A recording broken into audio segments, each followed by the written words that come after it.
High everyone, welcome to go English zone. আজকে শিখবো use of will and shell.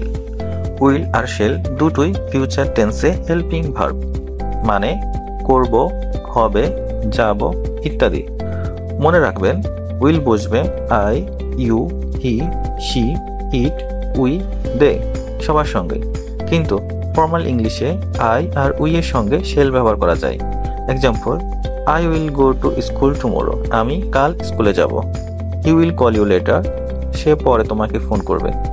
সাধারণভাবে grammar rule অনুযায়ী shell শুধু I এবং উই এর সঙ্গে বসে। Example, I shall go to school tomorrow. আমি কাল স্কুলে যাব। We shall win the match. আমরা খেলাটা জিতব। সোজা মনে রাখবেন, I এবং উই এর সঙ্গে শেল ব্যবহার করতে পারে, আবার উইল ব্যবহার করতে পারে। যেমন, I will go to school tomorrow. আমি কাল স্কুলে যাব। I shall go to school tomorrow. আমি কাল স্কুলে যাব।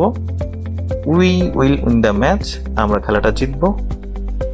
উইল এখন বেশি ব্যবহৃত হয় modern English. We shall win the match. আমরা খেলাটা জিতব। শেল একটু বেশি ফর্মাল বা ওল্ড ফ্যাশন শোনায়। খুব সহজ, তাই না? এখন আপনি প্র্যাকটিস করুন, 5টা বাক্য লিখে দেখুন।